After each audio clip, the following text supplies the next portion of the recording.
함께 본문을 읽겠습니다.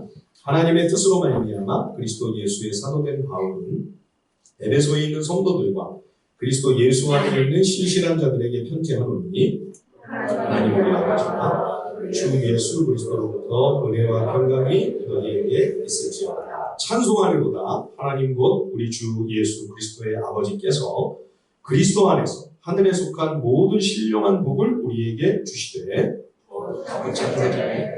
그리스도 안에서 우리를 택하사 우리로 사랑을 해서 그 앞에 거룩하고 흥미있게 하시고 그 기쁘신 뜻대로 우리를 예정하사 예수 그리스도로 말미암아 자기의 아들들이 되게 하셨으니 사랑하시는 자 우리에게 거저 주신 바와 그의 은혜의 영광을 찬송하게 하는 것이다.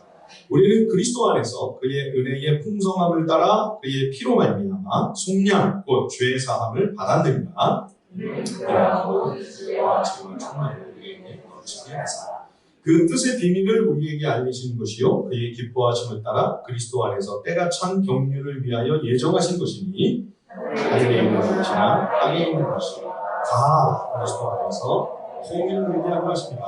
모든 일을 그의 뜻의 결정대로 일을 하시는 이의 계획을 따라 우리가 예정을 입어 그 안에서 기업이 되었으니 그리스도 안에서 전부터 바라던 그의 영광의 찬송이 되게 하여 하십니다. 그 안에서 너희도 진리의 말씀 곧 너희의 구원의 복음을 듣고 그 안에서 또한 믿어 약속의 성령으로 인치심을 받았으니 이는 우리의 기업의 보증이 되사 그 얻으신 것을 순량하시고 그의 영광을 찬송하게 하려 하십니다. 아멘. 예, 사도 바울의 서신 가운데 이 에베소 교회에 보내는 이 편지를 우리가 같이 묵상하고 있습니다. 에베소는 오늘날 터키, 요즘은 또 터키라고 발음을 안 하고 튀르키예라고 또 발음을 해야 되는 모양이죠. 예, 참 살기도 어려운데 이렇게 웬만하면 그냥 놔두지.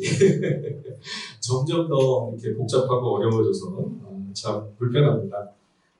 뭐 어쨌든 할 수 없습니다. 이 튀르키예가 신약 성경이 기록될 당시에는 로마 제국에서 소아시아 이렇게 불렀습니다. 소아시아에서 가장 큰 도시가 이 에베소죠. 바울의 1차, 2차, 3차에 걸친 선교 여정 중에 3차 선교의 가장 중심 지역이 바로 이 에베소입니다. 바울 선교팀의 사역을 우리가 사도행전에서 따라가 보면 한 지역에 오래 머문 경우가 그렇게 많지 않습니다.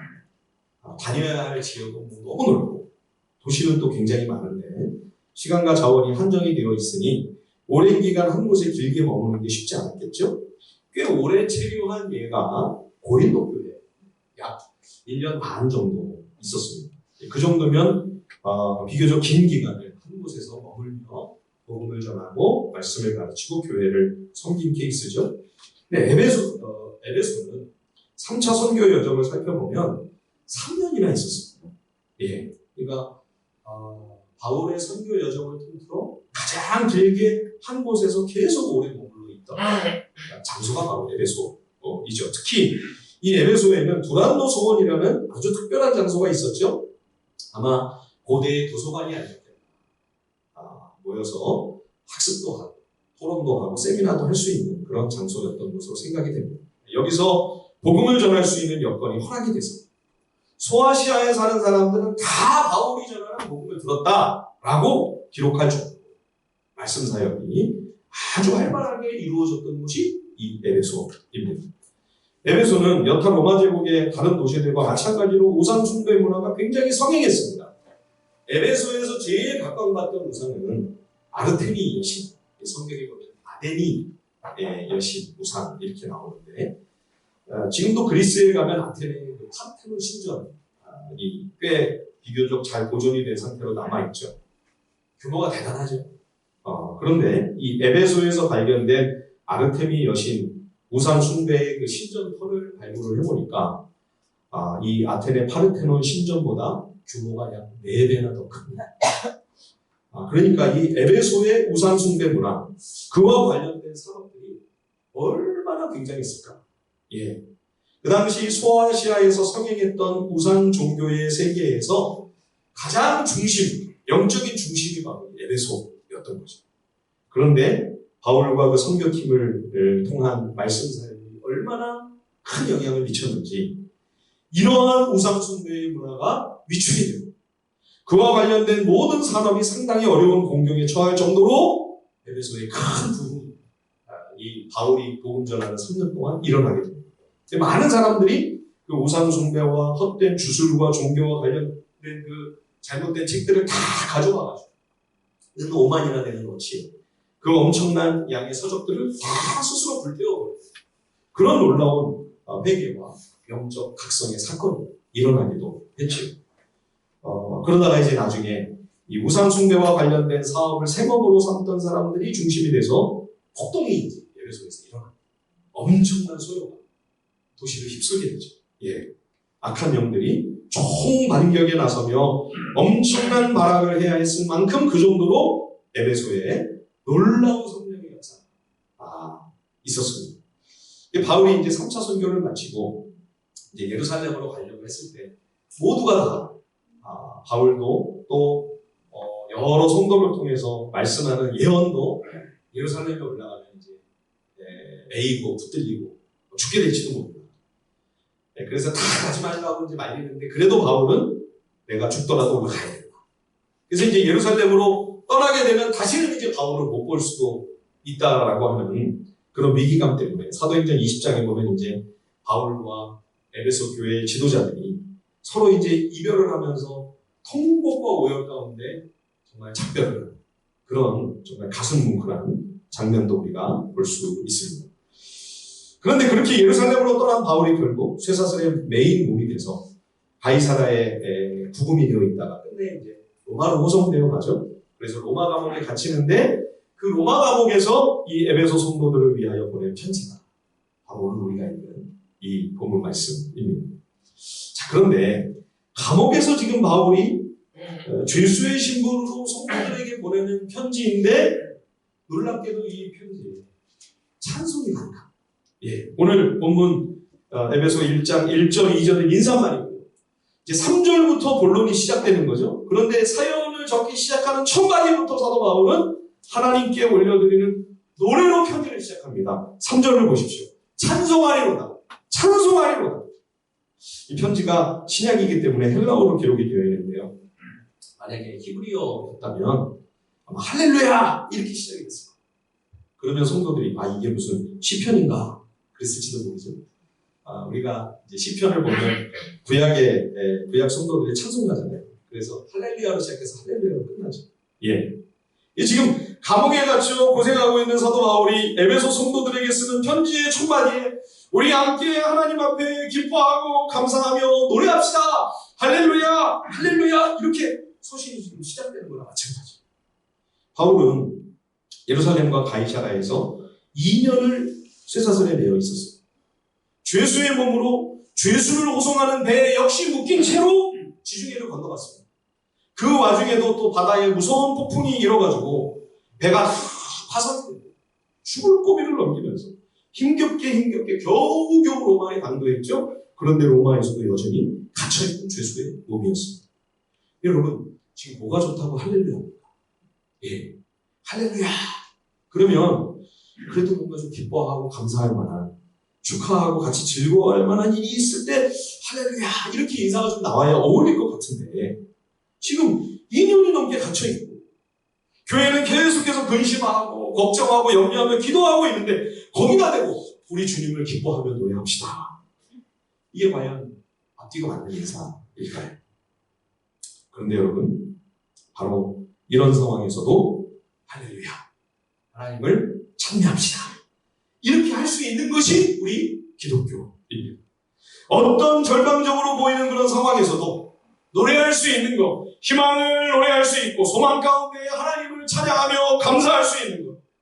그럼에도 불구하고 하나님을 기대하고 낙심하지 아니하고 하나님께 찬송으로 영광 올려드릴 수 있는 것. 이것이 복음의 능력이고 믿음의 힘이요 우리 신앙의 영광인 거죠. 그래서 우리는 이 땅에서 가장 슬프고 제일 절망스러운 상황이라 할 수 있는 장례식에서조차 노래합니다. 찬송가를 계속 틀어놓고요. 모이면 예배하며 함께 찬송하고 유족들이 눈물을 흘리며 슬퍼하는 그러한 와중에 발인을 하는 그 순간에도 우리는 목소리를 함께 합하여 하나님 앞에 노래합니다.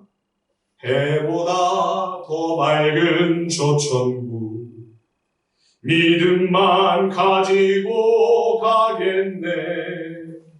믿는 자 위하여 있을고 우리 주 예비해 두셨네. 며칠 후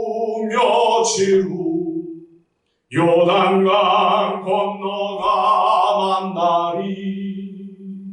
며칠 후 요단강 건너가 만나리. 언젠가 장례식에서 믿지 않는 한 분이 제게 그런 질문을 했습니다. 아니 목사님, 기독교인들은 어떻게 장례식에서 노래를 합니까? 제가 뒤통수를 한 대 꽝 얻어맞은 느낌이었어요. 우리는 당연한데, 우리는 너무나 자연스럽잖아요. 그렇죠? 그런데 안 믿는 분들이 볼 때는 참 이게 기괴하게, 이상하고 희한하게 보이는 겁니다. 노래를 한다고 하면 세상에서는 보통 즐겁고 기쁠 때, 그런 때에 노래가 어울린다고 생각하는 것이 일반적인 상식입니다. 그래서 믿지 않는 분들은 장례식에서 노래하지 않습니다. 기껏해야 연물이나 목탁 소리가 다죠. 그런데 우리는 장례식에서 노래합니다. 우리 기독교인들. 우리도 억누를 수 없는 큰 슬픔과 깊은 회한이 있습니다. 그러나 우리에게는 부활의 소망이 있습니다. 영원한 생명에 대한 기대와 곧 다시금 만나게 될 것이라고 하는 희망이 있기 때문에 그 복음과 생명으로 말미암는 이 소망을 붙잡고 간절한 희망과 기대를 담아 하나님을 노래하는 것입니다. 이것이 복음입니다. 이것이 기독교입니다. 이것이 복음의 영광이요, 우리가 소유하고 있는 신앙의 위대함인 거죠. 바울은 그랬죠. 인간적으로 볼 때는, 세상적인 관점에서 바라볼 때는 절망적인 상황에 처해 있습니다. 감옥에 지금 오랜 기간 억울하게 갇혀 있습니다. 언제 풀려날 수 있을지 희망이 잘 보이지 않습니다. 그럼에도 불구하고 성부, 성자, 성령, 삼위일체 하나님께서 우리 가운데 행하신 그 놀랍고 신비롭고 위대한 일들을 생각하면서 에베소 성도들에게 도전합니다. 할렐루야! 우리 하나님을 노래합시다. 우리 하나님께 감사합시다. 이 고백으로 편지를 시작하는 것을 보게 됩니다. 오늘 본문 3절을 보십시오. 하나님께서 이 땅에 속한 복이 아니라 이 세상 사람들이 부러워하며 사모하는 그런 정도 차원의 복, 잠깐 보이다 없어져 버리는, 있는 줄 알았는데 잠시 후에는 곧 허망하게 사라져 버릴, 세상에서는 그런 걸 복이라고 하죠. 네, 성경은 그런 걸 복이라고 하지 않습니다. 성경에서 말씀하고 있는 진정한 복은 우리에게서 비롯된 어떤 것이에요. 이 땅에서, 이 세상에서 어떤 인간들에게서부터 나오는 그런 차원을 진정한 복이라고 하지 않습니다. 왜냐하면 그거는 다 잠깐이면 지나가는 것이기 때문에. 진짜가 아니죠. 그렇죠? 짝퉁입니다. 위조품, 모조품, 가품입니다. 요즘 애들은 그거는 짭이라고 하더라고요. 예, 진짜가 아닙니다.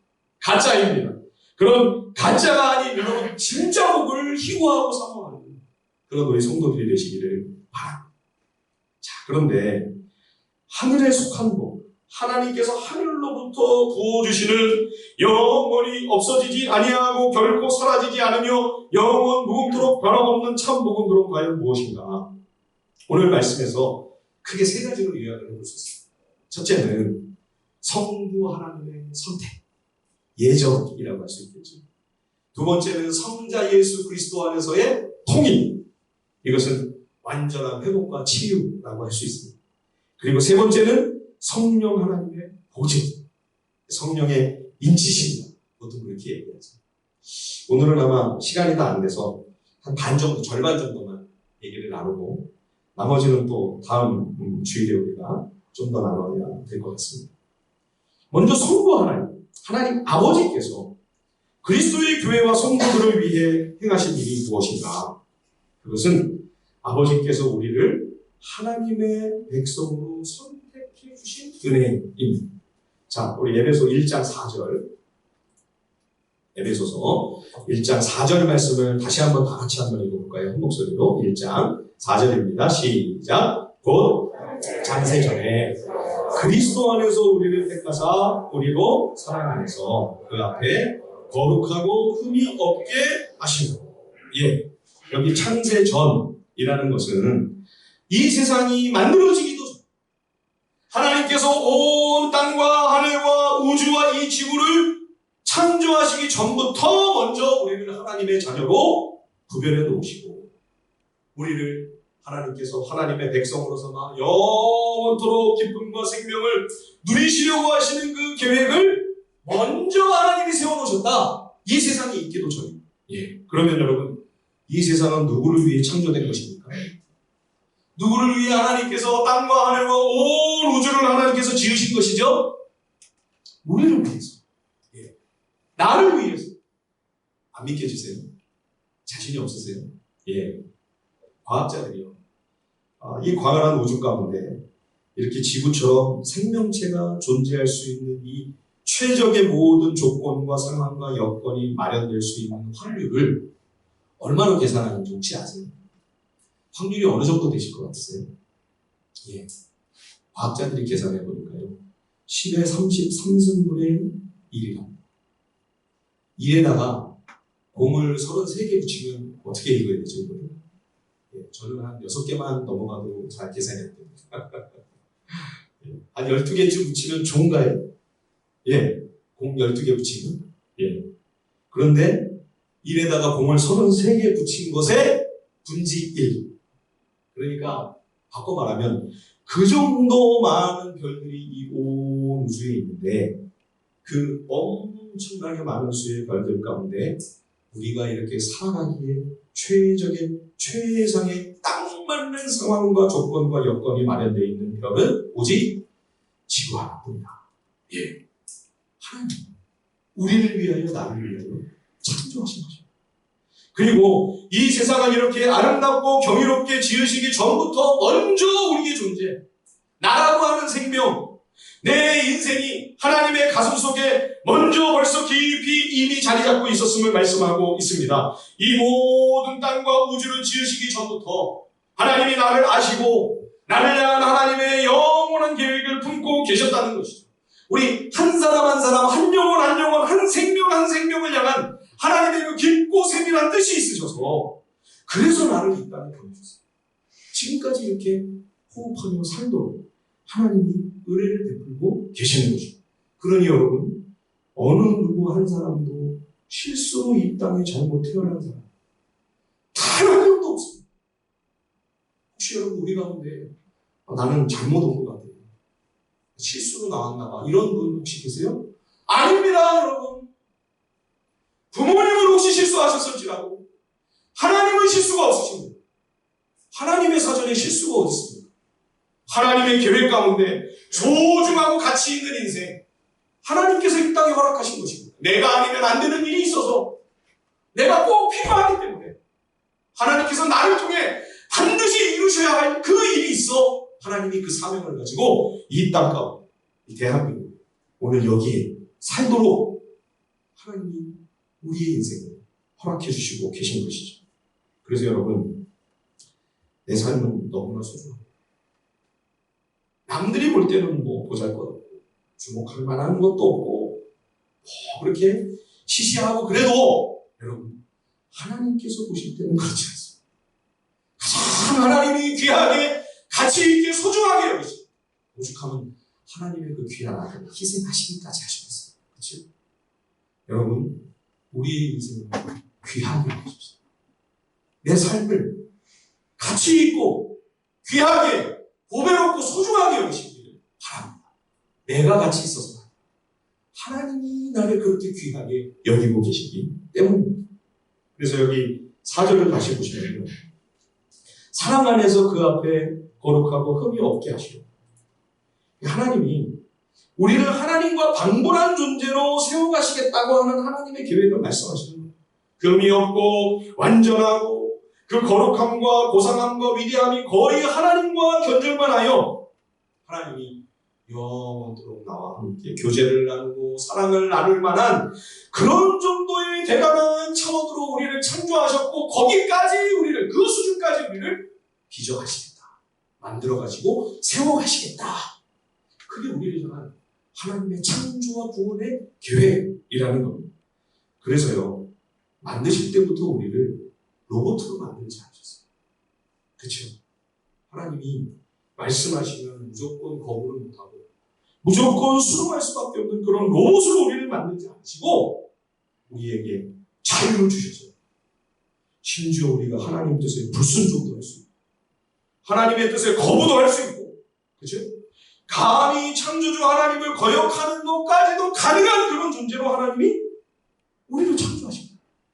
얼마나 대단하게 만드셨습니다. 그래서 첫사람 아담과 하와가 하나님의 뜻에 반기를 들었습니다. 자신들이 하나님의 자리를 차지하려고 반역을 행한 것이 아닙니까? 피조물이 감히 창조주께 반란을 일으킨 겁니다. 그런데 만약 그런 짓을 행한다 할지라도 거기까지도 창조주 하나님이 다 책임지십니다. 그 대안과 대책을 다 마련해 놓으시고 엄청난 자유를 창조하신 우리 인간에게 하나님이 위임하신 것입니다.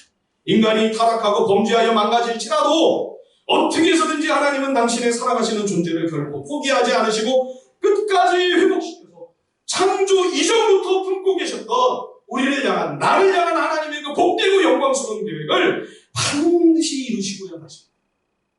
그래서 우리와 더불어 나와 더불어 영원토록 사랑과 행복을 나눌 수 있는 그런 존재로 나를 반드시 세우시고야 말겠다. 이게 하나님의 창조 이전의 작정입니다. 이거를 예정이라고 성경에서 말씀합니다. 자, 오늘 본문 1장 5절을 한번 보십시오. 에베소 1장 5절을 보시면 그 기쁘신 뜻대로 우리를 예정하사. 그렇죠? 또 9절을 한번 내려가보세요. 9절에 보시면 그리스도 안에서 때가 찬 경륜을 위하여 예정하신 것이니 또 11절에도 모든 일을 그의 뜻대로 결정대로 일하시는 이의 계획을 따라 우리가 예정을 입어. 예. 그래서 장로교 신학의 가장 중요한 핵심이 이 예정론 사상이다 이렇게 알려져 있잖아요.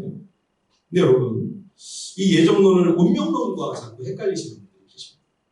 운명론은요. 예정론하고 달라요. 운명론은 모든 삶의 과정 하나하나가 다 이미 정해져 있다. 다 벌써 송두리째 이번 추석 때 우리가 뭐 할 건지로 다 벌써 계획이 다 돼 있다 이미. 예, 팔자는 이미 그 사람의 인생, 그 사람의 팔자는 다 정해져 있다. 이거는 비선론적인 생각이에요. 이게 운명론이에요. 결정론이에요. 그러니까 이제 그거 알려고 미리 보려고 그거를 천기를 누설해달라고 복채를 내면서 점을 치는 겁니다. 그러나 여러분 예정론은 결정론이나 운명론이 아닙니다. 하나님께서 우리가 우리의 삶의 상황 속에 자유롭게 선택할 수 있는 창조주와 방불한 의지를 우리에게 허락하셨습니다.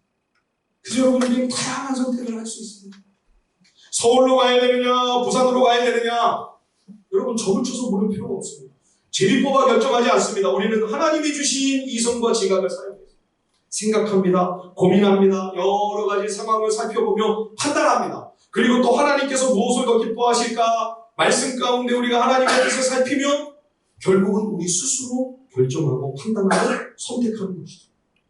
그런데 그렇게 열심히 하나님의 뜻대로 살려고 애를 쓰면서 인생을 쭉 살아가다 보니까 결국은 나중에 가서 보니 그동안 내가 잘나고 내가 똑똑해서 내가 열심히 애쓰고 수고하고 땀 흘리고 최선을 다해 믿음으로 성실하게 애쓰면서 그렇게 하나님 앞에 충성을 다해서 내가 잘해서 모든 일들이 다 잘 되어 왔는 줄 알았는데 아이고 그래 더 깊고 놀라운 하나님의 자비와 긍휼과 하나님의 세밀한 돌보심의 은혜가 있었다는 것을 깨닫게 됩니다.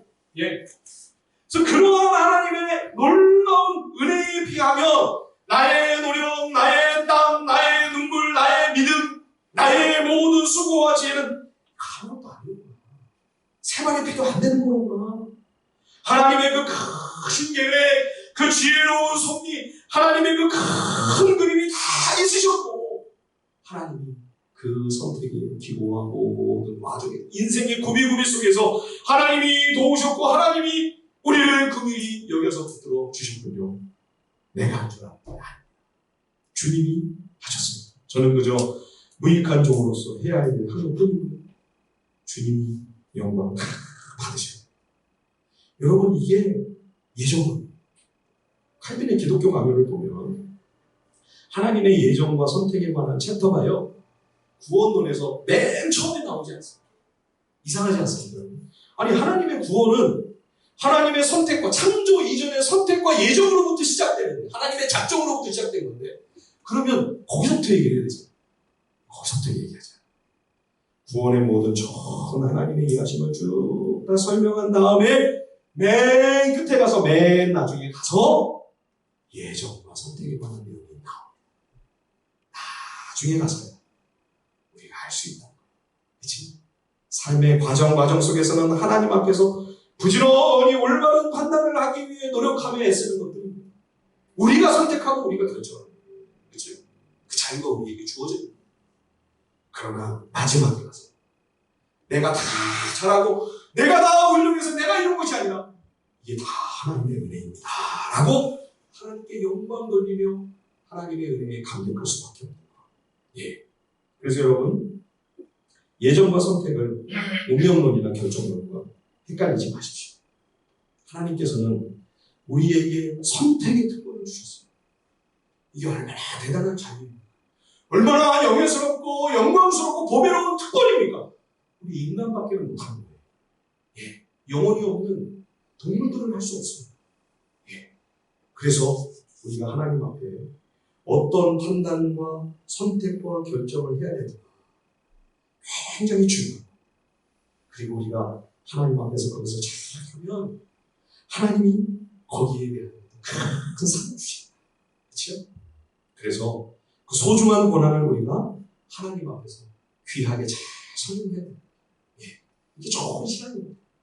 자, 5절 말씀 우리 다 같이 한번 읽어볼까요? 에베소 1장 5절을 우리 다 함께 한번 읽어보겠습니다. 시작. 그 기쁘신 뜻대로 우리를 예수 그리스도로 말미암아 자기 아들들이 되게 하셨다.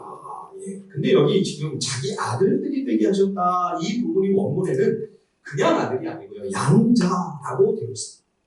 단순히 하나님 아버지의 자녀로 삼으셨다 이렇게 안 돼 있고요, 분명하게 단어가 정확하게 양자와 양녀로 입양하셨다 이렇게 되어 있어요.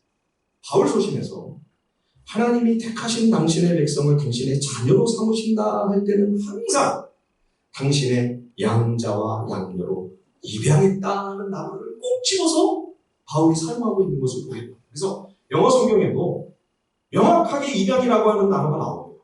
adoption 그렇게 쓰고 있어요. 근데 우리말 성경에는 이게 잘 안 들어가요. 그래서 참 아쉽습니다.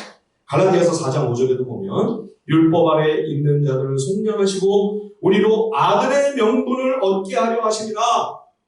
아들의 명분, 이러니까 이게 참 어렵잖아요. 요즘 우리 청년들이나 또 청소년들은 한문을 모르니까 더더욱 어렵죠. 그렇죠? 이게 뭐냐면 하나님의 양자로 입양하셨다 이런 말이에요. 그 단어가 여기 사용되고 있어요. 바울이 편지를 쓸 당시 로마 제국 내에서는 입양 문화가 아주 자연스럽고 흔한 비일비재하게 벌어지는 일이었습니다. 그래서 고대 로마를 배경으로 하는 그 벤허라고 하는 그 명작이 있지 않습니까? 영화를 다 아시죠? 그치? 전쟁 포로로 끌려가 노예가 된 주인공이 로마 해군 제도기자, 로마 집정관이기도 한 그 퀸투스 아리우스, 로마 최고 귀족. 이 사람의 목숨을 구하죠. 그래서 그에게 입양이 되어서 그의 양자가 됩니다. 다시 고향으로 돌아온 베너는 그 입지와 신분이 예전과는 완벽하게 달라집니다. 악한 원수 메살라, 아마도 로마 천부장쯤은 최소한 됐을 것 같은데, 그도 감히 함부로 무시할 수 없는 로마 제국 집정관의 아들 퀸투스 아리우스의 모든 유산을 장차 상속받게 될 로마 최고 귀족의 신분으로, 그 지위만으로도, 그 신분 자체만으로도 메살라를 완전히 압도해버리죠. 이게 바로 입양을 통해 하나님 아버지의 아들의 자격을 얻게 됩니다. 아들의 명분을 얻었다는 말이에요. 예. 로마서 8장 15절에도 너희는 다시 무서워하는 종의 영을 받지 아니하고 양자의 영을 받았으므로 우리가 아빠 아버지라고 부르짖느니라. 바울이 성령 하나님을 뭐라고 지금 말씀하고 있는지 여러분 보십시오. 양자의 영, 정확하게는요 입양의 영, 거룩하신 성령께서 우리 안에 들어오셔서 그리스도의 십자가와 부활을 통해 이루신 그 모든 속죄의 은혜를 우리에게 적용해 주실 때 우리가 죄에서 깨끗하게 되어 하나님의 영광스러운 자녀로 입양이 되게 되는데 그 모든 과정을 우리에게 적용해 주시는 성령 하나님. 그래서 성령님을 입양의 영이라고 말씀합니다. 뿐만 아닙니다. 로마서 8장 23절에 보면 그뿐 아니라 또한 우리 곧 성령의 처음 익은 열매를 받은 우리까지도 속으로 탄식하여 양자될 것 곧 우리 몸의 속량을 기다리렵니다. 여기 양자된다. 이것도 입양을 통해 우리가 하나님의 자녀의 자격으로도 하나님의 법적인 상속인이 되었다는 표현입니다. 그래서 사도 바울이 구원에 대해서 설명할 때 바울이 우리에게 설명해주는 구원은 곧 입양입니다. 예. 그런데 여러분 왜 그냥 아들 삼으셨다, 그냥 딸로 삼으셨다고 하지 아니하고 굳이 꼭 입양했다고 이렇게 설명하는 이유가 뭘까요? 여기에는 사연이 있죠. 우리 에베소 2장으로 한번 가보겠습니다. 에베소 2장 우리 1절로 7절까지의 말씀을 다 같이 한번 한 목소리로 같이 한번 읽어볼까요? 에베소 2장 1절에서 7절까지의 말씀입니다. 시작. 그는 허물과 죄로 죽었던 너희를 살리셨도다. 그때에 너희는 그 가운데서 행하여 이 세상 풍조를 따르고 공중의 권세 잡은 자를 따랐으니 곧 지금 불순종의 아들들 가운데서 역사하는 영이라. 전에도 우리도 다 그 가운데서 우리 육체의 욕심을 따라 지내며 육체와 마음이 원하는 것을 하여 다른 이들과 같이 본질상 진노의 자녀이었더니 긍휼이 풍성하신 하나님이 우리를 사랑하신 그 큰 사랑을 인하여 허물로 죽은 우리를 그리스도와 함께 살리셨고 너희는 은혜로 구원을 받은 것이라 또 함께 일으키사 그리스도 예수 안에서 함께 하늘에 앉히시니 이는 그리스도 예수 안에서 우리에게 자비하심으로써 그 은혜의 지극히 풍성함을 오는 여러 세대에 나타내려 하십니다. 아멘. 예. 당연히 하나님의 선하신 뜻을 따라 복종하며 살아야 될 인간이 그 보배롭고 영광스러운 자유의지를 가지고 욕심을 쫓고 탐욕을 따라가고 하나님의 명령을 거역하는 악을 행했죠. 그래서 하나님의 편에 서지 아니하고 악한 사탄 마귀와 한 편을 먹어버렸습니다. 하나님과 원수가 된 거예요. 예. 그래서 여러분 하나님을 섬기지 아니하고 믿음으로 살아가지 않는 일반인 자연인은요, 여러분 하나님과 원수 관계에 있습니다. 본질상 진노의 자녀다. 예수님이 요한복음에서 분명하게 선언하셨죠. 죄인은 하나님의 자식이 아니라 사탄의 자식. 예. 그 영적 아버지가 마귀 사탄이라는 거예요. 그러니까 하나님과 어떻게 같이 할 수 있어요? 하나님의 원수죠. 의로우시고 거룩하신 하나님의 진노와 심판 아래 놓여 있는 것이죠. 이것이 죄인의 영적인 실상입니다. 그래서 하나님께서 그런 우리를 그 비참하고 끔찍한 상태에서 내시기 위하여 하나님의 아들 예수 그리스도를 이 땅에 보내십니다. 자, 우리 에베소서 1장 7절 다 함께 한번 읽어볼까요? 에베소 1장으로 돌아와서요. 7절 말씀입니다. 다 같이 시작. 우리는 그리스도 안에서 그의 은혜의 풍성함을 따라 그의 피로 말미암아 속량 곧 죄사함을. 아멘. 예. 그래서 이 모든 죄를 씻으시기 위하여 주님이 우리를 위해 십자가에 달리신 것입니다. 아니 여러분, 예수님이 인류를 구원하기 위해 이 세상에 오신 게 아니고요, 나 살리려고 예수님이 이 세상에 오신 것입니다. 나를 위해 예수님이 십자가에 달리셨습니다. 내 죄를 씻어주시려고, 내 죄를 깨끗하게 해서 하나님과 원수 관계에 있어 하나님의 심판과 진노를 받을 수밖에 없었던 그러한 자리에서 우리는 하나님의 아들 딸로 입양해 주시기 위하여 내 죄를 씻으시기 위해 그 아들이 피를 흘리시고 그 아들이 십자가에서 죽으신 것이죠. 예수님은 나를 위해 피 흘리신 것입니다. 나를 위해 십자가에서 죽으신 것입니다. 그래서 사탄 마귀에게 속했던 그 과거의 모든 호적을, 그 영적 호적을 다 파내버리시고 이제 하나님 나라의 새로운 호적으로 옮겨 우리를 하나님의 양자, 하나님의 양녀로 입양하시고 하나님의 법적 상속자의 신분과 지위를 우리에게 허락하신 것입니다. 이러한 기독교의 복음의 신학과 사상이 사회와 문화의 근간을 이루고 있는 서양에서는 그래서 입양 문화가 예외적이고 특별한 것이 아닙니다. 자연스러운 일인 겁니다. 예.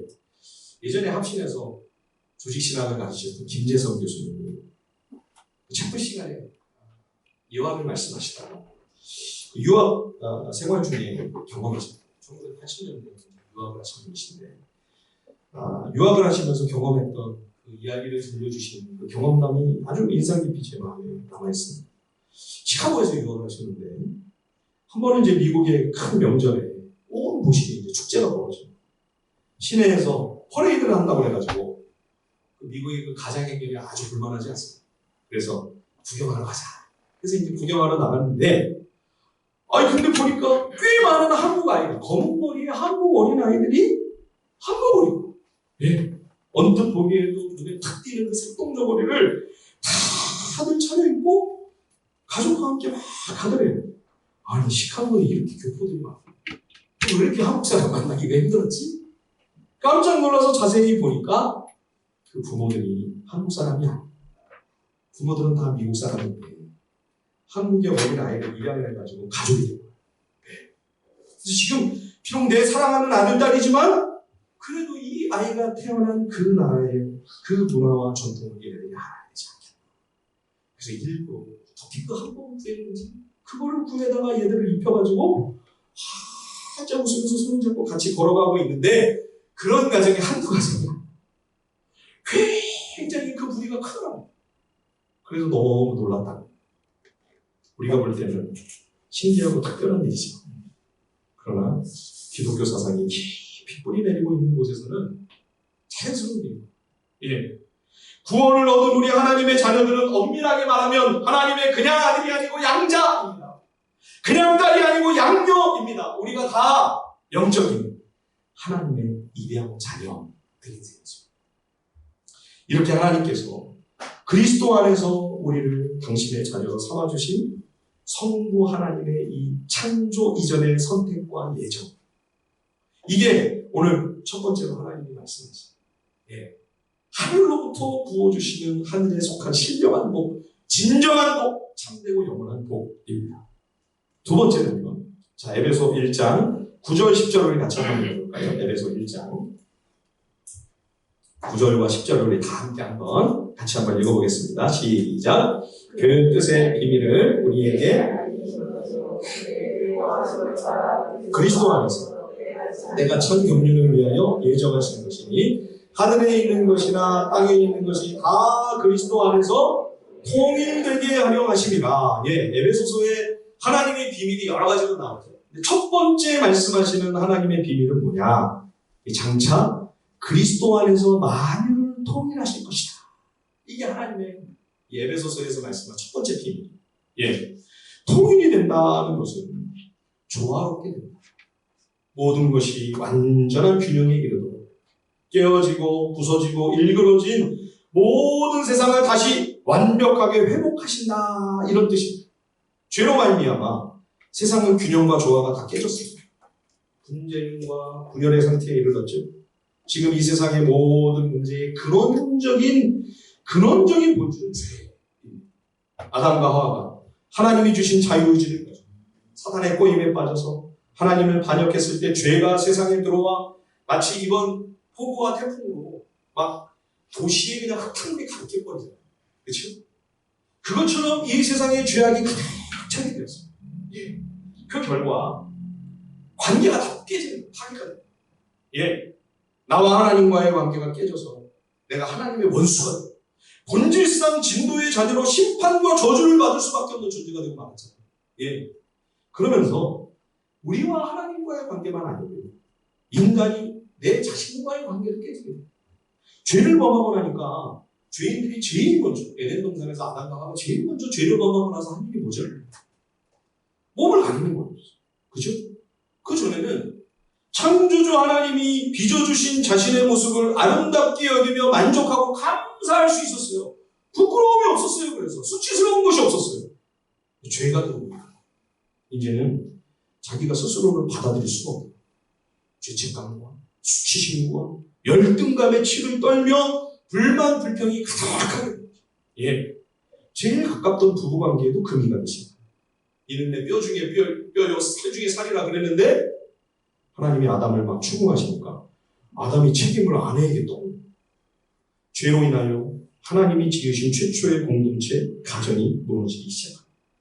그래서 창세기 4장에 보면 벌써 일부 다처제가 막 나와요. 가정이 붕괴됩니다. 뿐만 아니라 이웃과 이웃 사이에 서로 소통이 안 됩니다. 바벨탑 사건에 가서 보면 다 사실은 아담의 후손입니다. 여러분 황인종, 백인종, 무슨 흑인 여러분 이게 사실 구별된 게 아니에요. 차별이 있을 필요가 없어요. 왜요? 아담과 하와라고 붙은 게 다 같은 조상이에요 우리가. 그런데 언어에 따라, 지역에 따라, 문화에 따라 다 갈라져. 대결하고, 그렇죠? 거기다가 하나님과의 관계가 단절됩니다. 하나님의 그 모든 풍성한 사랑의 자원이 고갈해요. 예? 서로 사랑하면서 살아갈 수가 없는 거예요. 한 공동체를 이루어서 평화롭게 살 수가 없는 거예요. 뿐만 아닙니다. 하나님의 모든 삶의 자원의 그 풍성한 공급이 끊기자 한정되고 제한된 자원을 가지고 서로 분쟁하고 다투고 악이 다투기 시작합니다. 결국은 전쟁이 시작합니다. 그래서 죄로 인해 결국 인생이 처절한 투쟁의 현장, 그야말로 끔찍하고 비참한 전쟁이 다가옵니다. 그래서 마침내는 어디까지 가느냐? 인간과 하나님이 창조하신 만물과의 관계마저 깨지는 거예요. 그렇죠? 욕심과 탐욕으로 이 땅을 취하고 착취하고 이러니까 지금 환경의 역습이 시작되죠. 그렇죠? 태풍이 엄청난 무슨 저 미국의 허리케인 같은 엄청난 슈퍼 태풍이 막 돼가지고 이게 올라오면서 예전에는 힘이 떨어져야 되는데 힘이 안 떨어져요. 바다가 뜨거워져요. 계속 힘을 공급해주는 갈수록 더 심하게 생겼어요.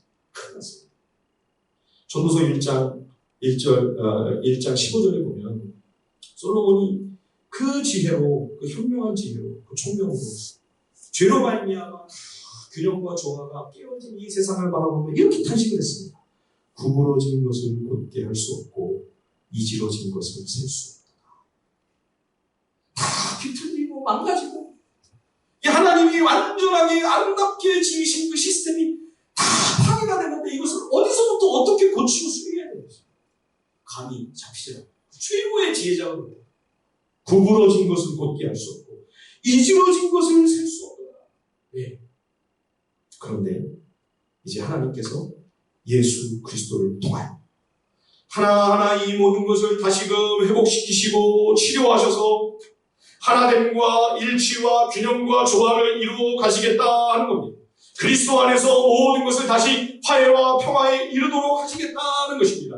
이것이 하나님의 구원 계획입니다. 여러분, 구원이라고 하는 것은 단지 우리가 나 예수 믿고 죄 용서함 받고 천국 간다. 이 정도가 아니에요. 하나님이 우리에게 베푸시려고 하시는 구원은 전 우주적인 치유와 회복이 그리스도 안에서 진행됩니다. 그렇게 하나님이 계획하고 계시는 것이 구원의 스케일입니다. 하나님과 원수 관계되었던 한 인생, 아버지와 사랑하는 자녀의 관계로 회복이 됩니다. 가정이 회복이 됩니다. 부부가 하나가 되고 서로 반복하고 대립하던 관계에 하나님의 은혜로 말미암아 서로 화해하고 화목하게 되는 은총이 임하게 되는 거죠. 그래서 심지어 절대로 하나가 될 수 없었던 유대인과 이방인이 교회 안에서 그리스도 안에서 그죠? 절대로 도저히 한 자리에 있을 수 없었던 로마 시민과 노예, 같은 로마에 살지만 사는 세계가 완전히 달라요. 그런데도 교회 안에서, 공동체 안에서 한 형제 자매가 되는 그런 놀라운 기적이 시작이 됩니다. 그렇게 하나님께서 결국 온 땅을 화평케 하시며 온 세상에 진정한 평화가 임하여 온 우주를 다시 새롭게 하소서.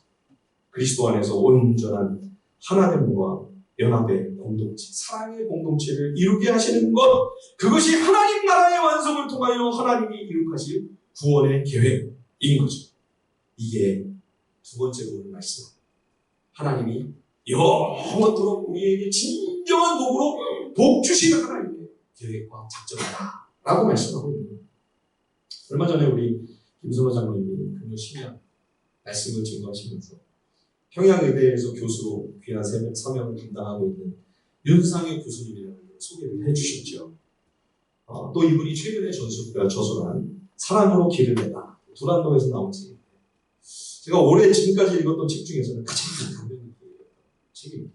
다음 주부터는 제가 주보에 그 책을 또 추천해 드리려고 하는데요. 꼭 여러분들 읽어보시면 거기서 많은 장면들이 참 가슴 뭉클뭉클하게 하는 대목들이 있었는데 제일 제가 마음에 깊이 와닿았던 부분은 이제 미국에서 이제 유학을 하고 이분이 정형외과 의사가 됐어요. 미국 시민권자가 되고 거기서 이제 결혼을 했는데 지금 가족들을 다 데리고 북한으로 들어가서 북한에서 의술을 펼치면서 정말 귀한 선교적 삶을 살고 있는 이분이 또 선양 하나라고 하는 그 NGO 단체를 통해서 또 믿음의 사람들이 또 같이 들어가가지고 공동체를 이루어서 의술만 아니라 온갖 영역에서 북한을 섬기고 신발 공장을 만들어가지고 일자리를 공급해주기도 하고요. 또 타가소, 진료소, 또 병원 이런 거를 짓는 일들까지도 하나님이 지금 허락하고 계십니다. 그런데 이제 이 일을 하다 보니까 북한 사람들하고 이제 일을 같이 해야 되잖아요. 그렇죠? 얼마나 어려움이 많았어요. 네. 그리고 막 들리는 얘기가 이거 잘 감시하지 않는 북한 사람들은 자기네가 빼먹어야 할 거 다 도둑질해다 이런 얘기가 막 들려요. 그래서 이 기가센 북한 사람들과 그 관계에서 안 밀리려고 그냥 하나하나 세밀하게 따지고 때로는 막 부딪히고 막 그러다 보니까 오히려 이 북한 관리들이 두려워하면서 막 슬슬 피하는 거예요. 예. 그런데도 윤 교수님과 공동체 식구들은 우리가 일을 좀 잘하고 있구나. 똑똑하게 일을 참 잘하고 있는 거예요. 자부심을 느꼈다는 거죠. 근데 시간이 지나다 보니까 북한 사람들과만 그런 게 아니라 우리끼리도 믿는 사람들끼리도 자꾸 날카로워지고 서로 공격하고 전투적으로 가더라는 거예요. 조금만 실수를 해도 서로에게 쓴소리를 막 하고 날카로운 말로 막 관계가 어려워지고 힘들어지고 북한 사람에게 앉으려고 막 기싸움을 했는데 그 자세와 태도로 공동체 안에서 서로가 서로를 대하고 있는 거예요. 그래서 이제 이건 아닌데 이분들이 깊이 하나님 앞에 각성을 하면서 회개하게 돼요. 아니 우리가 북한을 섬기려고 사랑하겠다고 이곳에 왔는데 어떻게 일을 하다 보니까 우리끼리도 서로 사랑합니다. 아니 북한 사람들에게도 오히려 막 상처를 주고 이들과 막 싸우는 이런 일들이 막 벌어지고 있는 거죠. 그래서 하나님 앞에서 깊이 이제 마음 중심을 돌이키면서 우리가 북한을 위해 좋은 일, 많은 일을 하는 게 중요한 게 아니고 우리가 먼저 서로를 사랑하는 진정한 그리스도의 제자가 돼야 됩니다. 이걸 깨닫게 됩니다. 이것이 하나님이 우리에게 가장 먼저 원하시는 일이다. 예, 북한을 사랑하기 전에 우리끼리 서로도 사랑하자. 교회도 여러분 마찬가지 아닙니까? 우리가 많은 재정과 힘을 가지고 세상을 위해 선한 일을 많이 하는 거 여러분 하나님이 우리에게 그걸 원하실까요? 그러면 우리가 선한 일을 많이 하면 세상 가운데 복음의 영광이 복음의 그 놀라운 빛이 드러나게 될까요? 아니요. 우리끼리 싸우면 아무 소용이 없는 거죠. 우리끼리 대들고 우르렁거리고 있는데 그런 우리가 아무리 바깥에 좋은 일 선한 일 많이 한다고 해서 복음의 영광과 빛이 나타나겠습니까?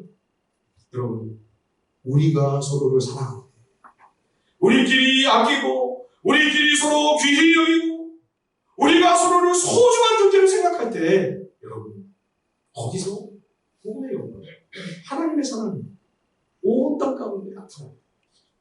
이것이 교회가 감당해야 할 가장 중요한 사명인 거죠.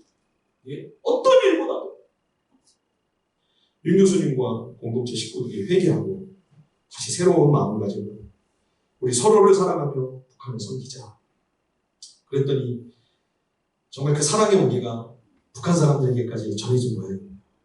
그 일과 관련해서 3년 동안 그 교수님 곁에서 일하다가 다른 곳으로 이제 옮겨가게 된 북한의 지도원 한 분과 단둘이서만 대화를 잠깐 나누게 되었는데 놀랍게도 이 북한 사람이 눈물을 흘리며 감사의 마음을 표하더라고요. 무슨 사연인가 봤더니 이분이 처음에는 이 교수님과 그 NGO 단체의 믿음의 식구들을 나쁜 사람들이라고 생각합니다. 예. 저게 무슨 다른 국분이가 있습니까? 여기까지 와서 저 짓을 하고 있지. 분명 뭔가 시커먼 데가 있을 거다. 그렇게 생각하고 선입견을 가지고 대하고 있었는데 3년을 같이 지내다 보니까 이 사람들이 진짜 순수하고 믿을 만한 사람들이네. 이런 생각이 든 거예요. 참 좋은 분들이로구나. 그래서 교수님, 제가 여기서는 교수님을 도울 수 없지만 어디에 가든지 제가 할 수만 있다면 힘을 다해 돕겠습니다. 둘이 눈물을 흘리면서 작별했다. 저는 이 대목을 읽으면서 이게 남북 통일을 위해 우리 그리스도인이 해야 돼요. 우리가 감당해야 될 가장 귀한 선물과 사명이 아니겠는가 생각했습니다. 무슨 통일을 위해 대단하고 거창한 프로젝트를 하는 게 아니고요. 그들의 마음을 얻어야 서로 신뢰가 쌓이고요. 그렇죠? 그러면 언젠가 하나가 될 수 있지 않겠습니까? 먼저 우리 안에 통일을 이루자. 그리스도 안에서 우리가 먼저 사랑하고 우리가 연합을 이루지 않는다면 하나님이 우리를 통해 세상을 화해하게 하고 일치하게 하시는 그 하나님의 역사가 이루어질 수 있을까요? 성도는 하늘에 속한 진정한 복을 받아 누리는 존재입니다. 하나님의 그 창조 이전의 선택과 예정이 있어 우리는 하나님의 자녀로 입양되었고 하나님의 법적 상속자들이 되었습니다. 이 은혜에 대한 감격이 우리의 가슴속이 감사가 늘 가득해서 어떤 상황에서도 노래가 충만한 그런 저와 여러분들의 입술이 되기를 간절히 바랍니다. 뿐만 아니라 하나님은 이 죄로 인해 깨지고 망가진 사분오열된 이 세상을 그리스도 안에서 다시 하나로 온전케 하시기를 원하십니다. 이 일에 귀히 쓰임받는 우리 하늘비전 공동체와 우리 모든 믿음의 식구들이 되시기를 주님의 이름으로 간절히 축원드립니다.